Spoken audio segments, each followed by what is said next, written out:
Today is Wednesday, Parashat Noach. In the parasha of this week, Noach is told to take with him animals into the teva. And the way the pasuk reads, from the kosher animals you should take 7 pairs. And from the non-kosher animals you take a pair, male and female, of each. But the way the pasuk reads, it's really verbose. It adds more words that would seem necessary. The Torah in general is very, very succinct in terms of the use of words or letters. There are no extra letters for no reason. So the way the pasuk reads, it says, "Mikol habehema teora tikach lecha shiv'a shiv'a, ish ve'ishto." From each kosher animal you'll take 7, in other words, 7 pairs, male and female. ומן הבהמה שלא טהורה היא, and from the behema that is not tehora, that is not pure, that is not kosher, שניים ish ve'ishto, you take 2, a male and a female. The Torah would have been really more saving all these extra words, but saying behema teme'ah. Why did the Torah need to say asher lo tehora? That is not, there's extra words here. It could have been more brief in its description by just saying behema teme'ah, or even umina teme'ah, and from the one that is not kosher. And here our sages explain that the Torah added extra words to teach us the importance of having always clean language.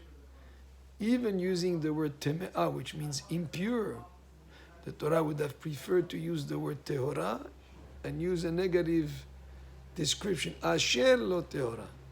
That is not pure, rather than saying teme'ah, because teme'ah as a word is something that is negative.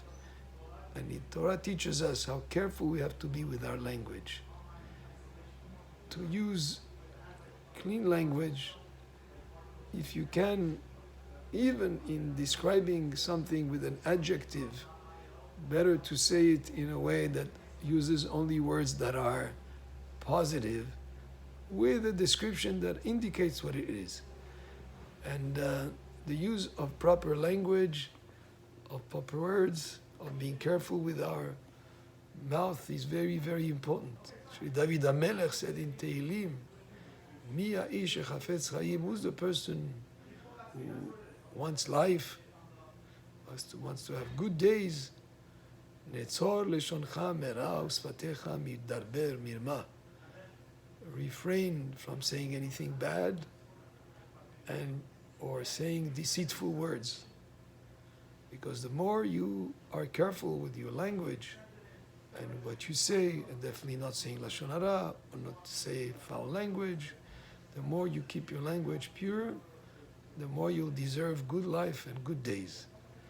And after all, what makes humans special is the ability to express ourselves, to use our ability to speak, to express ideas. It's a very, very spiritual quality that we have as men and women. And the idea is to make sure that we keep our mouth pure and clean as much as possible. And the Torah teaches us in this parasha, even if you have to add more words, which typically we prefer to be brief in our speech, even if you have to add more words to make sure that only positive and clean words are used, that's the approach to take.